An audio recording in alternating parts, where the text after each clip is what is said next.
പള്ളിപ്പുറത്തെ 4 സ്ത്രീകളുടെ തിരോധാനത്തിൽ പ്രതി സെബാസ്റ്റ്യനെ വീണ്ടും ക്രൈംബ്രാഞ്ച് കസ്റ്റഡിയിൽ വിട്ടു. 6 ദിവസത്തേക്കാണ് ഏറ്റുമാനൂർ മജിസ്ട്രേറ്റ് കോടതി കസ്റ്റഡി അനുവദിച്ചിരിക്കുന്നത്. തനിക്ക് നിയമസഹായം വേണമെന്ന് സെബാസ്റ്റ്യൻ കോടതിയോട് ആവശ്യപ്പെട്ടു. ജോസി ബാബു ചേരുന്നു. ജോസി, വീണ്ടും കസ്റ്റഡിയിലാണ്. കോടതിയിൽ എന്ത് സംഭവിച്ചു? ഇനി ക്രൈംബ്രാഞ്ചിന്റെ അന്വേഷണം എങ്ങനെയായിരിക്കും?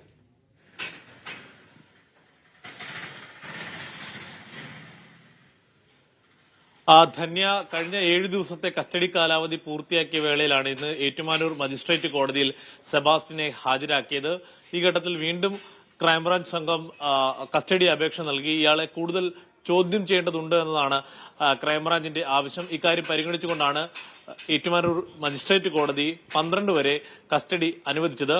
ഈ ഘട്ടത്തിൽ തന്നെ അന്വേഷണ ഉദ്യോഗസ്ഥർ ആരും ഉപദ്രവിച്ചിട്ടില്ല എന്ന് സെബാസ്റ്റ്യൻ കോടതിയിൽ പറഞ്ഞു. അതേസമയം തനിക്ക് നിയമസഹായം വേണമെന്നും സെബാസ്റ്റ്യൻ കോടതിയിൽ ആവശ്യപ്പെടുകയും ചെയ്തു. ബിന്ദു പത്മനാഭൻ, അതോടൊപ്പം തന്നെ ആയിഷ, സിന്ധു എന്നിവരുടെ അടക്കമുള്ള ആളുകളുടെ തിരോധാനത്തിലും ഇയാൾക്ക് പങ്കുള്ളതായി ക്രൈംബ്രാഞ്ചിന് വ്യക്തമായിട്ടുണ്ട്. ജയനമ്മയെ കാണാതായ കേസിൽ കൊലപാതകം, അതോടൊപ്പം തന്നെ തെളിവ് നശിപ്പിക്കൽ അടക്കമുള്ള വകുപ്പുകൾ ചുമത്തിയാണ് കോട്ടയം ക്രൈംബ്രാഞ്ച് ഇയാളുടെ അറസ്റ്റ് രേഖപ്പെടുത്തിയത്. കൂടാതെ ഇയാളുടെ സാമ്പത്തിക ഇടപാടുകളിലടക്കം ചില വ്യക്തത വരുത്തേണ്ടതുണ്ട്. ഇയാളുടെ ഭാര്യയെയും പള്ളിപ്പുറത്തെ സുഹൃത്ത് റോസമ്മയെയും വീണ്ടും ചോദ്യം ചെയ്യുമെന്നും അന്വേഷണ സംഘം വ്യക്തമാക്കി.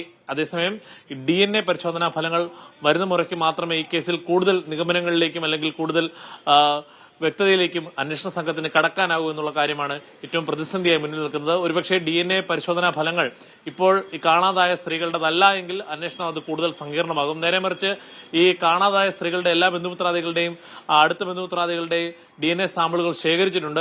കണ്ടെത്തിയ അസ്ഥികൂടങ്ങളിൽ ഏതെങ്കിലും ഒന്ന് ഇതുമായി മാച്ച് ചെയ്യുകയാണെങ്കിൽ അത് ആ കൊലപാതകം എന്ന നിലയിലേക്ക് അന്വേഷണത്തിലേക്ക് കടക്കാൻ കഴിയും. നേരെ മറിച്ച് ഈ DNA സാമ്പിളുകൾ മാച്ചായില്ലെങ്കിൽ അതൊരു പ്രതിസന്ധി അന്വേഷണ സംഘത്തിന് മുന്നിലുണ്ടാകും. പരമാവധി അത് വേഗത്തിൽ ലഭിക്കുന്നതിനുള്ള നടപടികൾ ആരംഭിച്ചിട്ടുണ്ട്. അതാണ് വളരെ നിർണായകമായിട്ടുള്ള വെയിറ്റിംഗ്. ഈ കേസിനെ സംബന്ധിച്ച് വളരെ നിർണായകമായിട്ടുള്ള തെളിവും അതാണ്. എപ്പോഴായിരിക്കും ഈ DNA റിസൾട്ട് വരുന്നത്?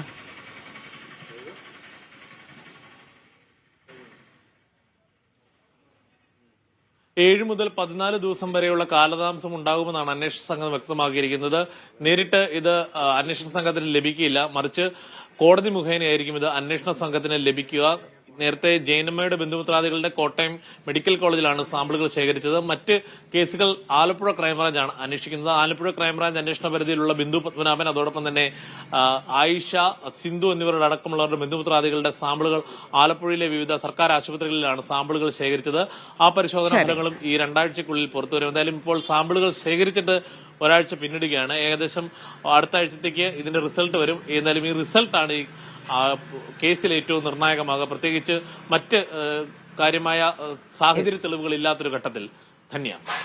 ശരി ജോസി.